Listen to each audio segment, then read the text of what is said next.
देखें, अब जो है आपको बेटी को अधिकार देना ही होगा, आप उससे वंचित नहीं हो सकते हैं कि बहुत सारे मामले में इस पे सुप्रीम कोर्ट का जजमेंट है। सुप्रीम कोर्ट का कहना है कि जो भी एक तरह से अधिकार है, जो बेटे का अधिकार है, और वो एक तरह से बेटा और बेटी जो है, एक तरह से बेटा और बेटी जो होगा वो बराबर होगा। तो यहाँ पे अगर आप ऐसा सोच रहे हैं कि अगर आप बेटी को अधिकार नहीं देते हैं, कुछ नहीं कर सकती है, तो ये यहाँ पे सरासर गलत होगा। इसलिए कि जो हिंदू उत्तराधिकार संशोधन अधिनियम है ना 2005, तो 2005 का जो संशोधन अधिनियम है, उस अधिनियम में ये साफ साफ कहा गया कि बेटी को बेटे के बराबर दर्जा दिया गया है, और बेटी जब भी चाहे अपना जो भी पिता की संपत्ति है, दादा की संपत्ति है ना, परदादा की संपत्ति है, तो सब में हक का दावा जो है वो कर सकती है, हक प्राप्त कर सकती है। जो अंश बेटा का होगा वही उतना ही शेयर जो है वो बेटी का भी होगा। तो इससे आप अब वंचित नहीं रख सकते हैं। अगर आप ऐसा सोच रहे हैं कि अगर हम यहाँ चाहें तो अपने ये मन के ऊपर है कि बेटी को इच्छा देना है या नहीं देना है, तो बेटी के द्वारा जब भी फाइट किया जाएगा तो बेटी जो है आसानी से वो अपना हक प्राप्त कर सकती है। सुप्रीम कोर्ट बहुत ऐसे मामले में भी कहा भी है कि किसी भी प्रकार का अगर मान लेते हैं ये तो पैतृक संपत्ति में आसानी से हक प्राप्त कर सकती है, लेकिन अगर अर्जित संपत्ति भी है, जैसे पिता के द्वारा कमाया हुआ संपत्ति है, लेकिन अगर पिता जो है बिना वसीयत किए अगर पिता की मृत्यु हो जाती है, मौत हो जाती है, तो उसमें बेटी का अधिकार होगा। ठीक है, अगर कोई भी पिता के द्वारा कमाया हुआ घर है या कोई किसी प्रकार का प्रॉपर्टी है, लेकिन पिता बिना वसीयत किए उनकी मृत्यु हो जाती है, तो उसमें बेटी जो है हक का दावा कर बेटी अपना अधिकार प्राप्त कर सकती है। सवाल है कि सर मैं इकलौती बेटी हूं, लेकिन पापा मुझे अपनी संपत्ति नहीं देना चाहते हैं और जो है मायके में आने से मना भी करते हैं, जो कि मैं 15 साल तक शादी के बाद से मायके में रह रही हूं। अब मैं क्या करूं? 2019 से मायके नहीं जा रही हूं। ठीक है, पिता ने मना कर दिया है। क्या पिता की संपत्ति के लिए मैं फाइट कर सकती हूं? क्यों कि मेरी शादी गरीब घर में कर दी है। देखिए, पिता अगर ऐसा मना कर रहे हैं तो अब वो जो भी पर्सनल मैटर है, लेकिन रही बात संपत्ति में हक की बात, तो सबसे पहले ये पता कर लें कि आपका जो पिता का संपत्ति है, क्या वो संपत्ति पैतृक है, मतलब आपके जो उनके दादा है, परदादा हैं, उनसे प्राप्त संपत्ति है। अगर संपत्ति पैतृक है तो आप पार्टीशन सूट करके अपना हिस्सा प्राप्त, तो भी आपका शेयर है वो आपको जरूर मिलेगा और आसानी से आप उसको प्राप्त कर सकते हैं। यहाँ पे पिता, माता, भाई, बहन कुछ नहीं कर पाएंगे। आप अपना जो शेयर है, जमीन जितना भी होगा, जो भी प्रॉपर्टी उनका होगा, सब में जो पैतृक संपत्ति होगा उसमें आप हक प्राप्त कर सकते हैं। लेकिन अगर पिता का अर्जित संपत्ति है तो पिता के जीवित रहते आप जो है कुछ नहीं कर पाएंगे। सवाल है कि सर आप ये बताइए कि जो है मेरा जो है जिन माँ के यहाँ हिस्सा मिला वो अपने बड़े के नाम पर ट्रस्ट कर सकते हैं, उसमें भी जो है यहाँ पे चालान कटाने की जरूरत है, इसमें भी रजिस्ट्री के बराबर खर्च आता है, बताइए। देखिए, अगर मान लेते हैं माँ के नाम जो भी है, माँ का यहाँ जो भी हिस्सा मिला या माँ के नाम की कोई भी संपत्ति है, तो अपने परिवार में कोई जरूरी नहीं है कि उसको रजिस्ट्री करना पड़े। माँ के द्वारा वसीयत करके भी वो संपत्ति को आप प्राप्त कर सकते हैं। ठीक है, वो संपत्ति को आप प्राप्त कर सकते हैं। ठीक है, लेकिन वो भी रजिस्टर्ड तरीके से आप वसीयत करेंगे तो इसको कर सकते हैं। हाँ, रजिस्ट्री भी हो सकता है यहाँ पे, अगर माँ वो संपत्ति आपको ट्रांसफर करना चाहती है तो, लेकिन यहाँ पे खर्च आपको ज्यादा पड़ेगा।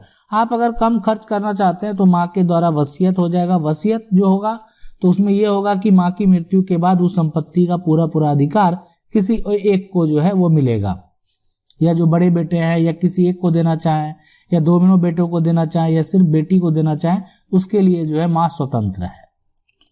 सवाल है कि हमारी पैतृक जमीन जो है माँ के जो है यहाँ पे चाचा के लड़के अपने नाम चढ़वा के बेच दिए। मेरी माँ जो है नाना के जो है संपत्ति की अकेली वारिस है, बताइए हमें इसके लिए क्या करना चाहिए। देखिए, आपकी जो पैतृक जमीन है या जो लड़के अपने नाम चढ़वा के अगर बेच दिए हैं, फ्रॉड करने का काम किए हैं, है ना, अब अगर जो भी है, अगर माँ जो है नाना की संपत्ति की अकेली वारिस है तो उस पे आपका हक होगा। आप अपना टाइटल सूट जो है सिविल न्यायालय में, है ना, माँ अगर है अभी जीवित हैं तो माँ के द्वारा जो है आप उन पे केस फाइल कीजिए कि वो संपत्ति जो उनके पिता की संपत्ति है उन पे उनका हक बनता है और वो हक उनको मिले। और इस तरह से अगर किया गया है तो आप समझ लें कि जो खरीदा होगा उसका रजिस्ट्री भी कैंसिल हो सकता है। तो इसीलिए अगर ऐसा किसी तरह का प्रकार का फ्रॉड किया गया है तो इस तरह का अगर संपत्ति है तो उसका आप आसानी से हक प्राप्त कर सकते हैं। लेकिन थोड़ी अभी अब किसी को बेच दिया गया, वो दखल कर लिया है, तो थोड़ी कानूनी लड़ाई तो लड़नी पड़ेगी। इतना संभव नहीं है कि सारा दस्तावेज को आपको पावर नहीं है कि आप उसको कैंसिल कर सकें। तो न्यायालय को ऐसा पावर है तो आपको न्यायालय जाना ही होगा इसके लिए। सवाल है कि सर मेरा गांव में 4 एकड़ जमीन है लेकिन किसी और के नाम से जो है चढ़ गया, उसमें हमारे दादा पुराने खाते में है लेकिन नया खाता में वो जमीन किसी दूसरे पे चढ़ गया, उसके लिए क्या करें? वैसे मैंने अपना पुराना खाता नंबर और न्यू खाता नंबर देख लिया है, करंट में किसके नाम पर है, इसका कोई समाधान? देखिए किसी के नाम पे है, पुराना अगर आपका है ठीक है, और नया उससे पता कर लें कि किस कारण से हुआ। क्या आपने पुराने से बेचे होंगे, तो हो सकता है कि आपके पूर्वज बेचे होंगे, तो ये सब पहले कारण स्पष्ट कर लें, ठीक है। लेकिन अगर ऐसा कुछ नहीं है, गलत तरीके से उसके नाम पे नया में चढ़ गया है, तो आप जो है इसको केस फाइल करके यानी सिविल न्यायालय में जो है आपका टाइटल सूट होगा। आप टाइटल इसलिए कि आप मालिकाना हक का दावा करेंगे तो आपको पुराना इन्फॉर्मेशन देना होगा। जिसके नाम से नया सर्वे हो गया उसको पूछा जाएगा कि किस आधार पे आपके नाम सर्वे हुआ है। अगर वो गलत पाया गया है ना तो आपके पक्ष में डिग्री हो जाएगा, फिर आपके नाम से उसका सुधार हो जाएगा। सवाल है कि हमारा जमीन खेवट इतना का सर्वे का जमीन है पर गलत तरीके से हमारे गांव के आदमी 1970 के सर्वे में अपने नाम करवा लिया। 60 वर्ष से कब्जा भी है उसका, कोई प्रक्रिया? बिल्कुल प्रक्रिया है। अगर उस सर्वे में गड़बड़ी है, नहीं करवा पाए, ठीक है, और जो है आप 60 वर्ष से कब्जा भी उसी का है, ठीक है, तो आप पहले ये पता कर लें कि जो व्यक्ति 1970 में, हम अभी पहले भी बता चुके हैं ये बात कि 1970 में अगर वो व्यक्ति का जो सर्वे हुआ है क्या किस कारण से हुआ है, ठीक है। अब आपको अगर ये पता नहीं चल रहा है तो आप पूछ भी सकते हैं कि क्या आपका कोई खरीदा है, क्या दस्तावेज है। हाँ, आपको लग रहा है कि वो गलत तरीके से हुआ है तो आप जो है यहाँ पे टाइटल सूट का दावा कर सकते हैं, लेकिन आपको यहाँ पे पुराना जो 1905 का पूरा पेपर है वो आपको देना होगा। वो आपको कोर्ट में जो है, अगर आपके पास नहीं है तो जिला अभिलेख से आप उसको निकाल के उसको कोर्ट में आपको ओरिजिनल कॉपी जो है वो सबमिट करना होगा। उस आधार पे जो है आप आगे दावा कर पाएंगे और उस सर्वे को तोड़ पाएंगे। अगला सवाल है, ये कह रहे हैं कि हेलो सर, मेरा 50 सालों से गरमेजरुआ जमीन में घर बना हुआ है और मेरे घर के पीछे जो है यहाँ पे रैयती जमीन है और वो अब मेरे जमीन में रास्ता मांग रहे हैं। देखिए, आपका सबसे पहले घर बना के आप अगर उसमें रह रहे हैं तो यहाँ पे वो सबसे बड़ी बात है। अब वो जमीन किसी प्रकार का, अब कोई अगर मान लेते हैं रास्ता मांग रहा है ना, ठीक है, तो रास्ता ये देखें कि उनके पास रास्ता अवेलेबल है कि नहीं है, ठीक है। अगर मान लेते हैं वो न्यायालय में जाते हैं, किसी का रास्ता आप बंद नहीं कर सकते। कोई भी व्यक्ति है अगर वो रास्ते के लिए जाएगा, उसका किसी प्रकार का निकलने का रास्ता नहीं है, तो वो रास्ता तो आपको देना ही होगा, ठीक है। अब ये नहीं है कि आप जो है, लेकिन जो नियम है कि जो गैप है घर बनाने के लिए, जो नियम जो बनाए जाते हैं नगर निगम के या मान लेते हैं जो पंचायत स्तर पे, लोग तो फॉलो नहीं करते हैं इस तरह के नियम को। लेकिन अगर वैसा जो नियम है कि आप किसी का रास्ता बंद नहीं कर सकते हैं, लेकिन हाँ यहाँ पे आप अगर उसको मौजूद है, अब आगे वो जो है ये जान लिया कि गरमेजरुआ जमीन है तो उस पे वो दावा कर रहे हैं, लेकिन यहाँ पे आपका 50 साल का कब्जा है तो आप भी यहाँ पे मालिकाना हक का दावा कर सकते हैं। सवाल है कि मेरे परदादा 2 भाई थे, बड़े भाई को 2 संतान, छोटे भाई को 1 संतान। अब किसी कारण बस जमीन जो है जमाबंदी जो भी जमीन है छोटे भाई पर है और जो वो आधा हिस्सा बेच दिया, आधा छोड़ दिया। अब जमाबंदी हम लोगों के नाम कैसे होगा?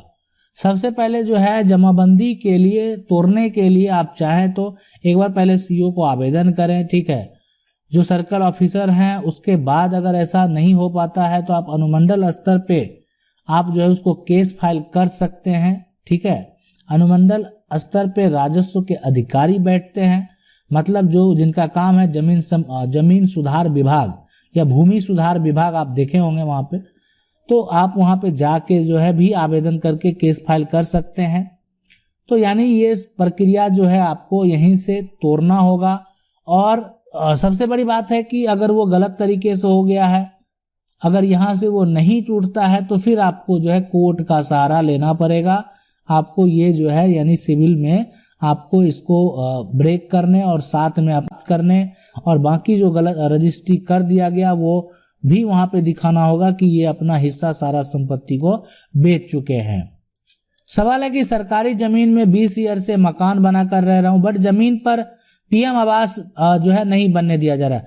देखिए, सरकार का जमीन को आप मान लेते हैं कब्जा करके रह रहे हैं, आप अपना निजी जमीन तो बना सकते हैं, लेकिन सरकारी जमीन है और सरकारी जमीन जो है यानी अगर आप उसमें कोई योजना का लाभ लेना चाहते हैं तो सबसे पहले तो आप कहाँ बनाएंगे वो आपको दिखाना होगा। कोई भी सरकार का ही लाभ ले रहे हैं और सरकार का ही जमीन दिखा रहे हैं। हाँ, अगर आपको किसी प्रकार का बंदोबस्त है तो आप उसको लिए जो है फिर कर सकते हैं, लेकिन अगर ऐसा नहीं, वो सरकारी ही जमीन है, ठीक है, और यहाँ पे आपको किसी प्रकार का दस्तावेज नहीं है तो फिर दिक्कत होगा। आशा करते हैं वीडियो अच्छा लगा होगा। वीडियो अच्छा लगा वीडियो को लाइक जरूर कर दें। चैनल को पहली बार देख रहे हैं सब्सक्राइब करके जो बेल आइकन उसको जरूर दबा लें। मिलते हैं अगले वीडियो में, तब तक के लिए जय हिंद।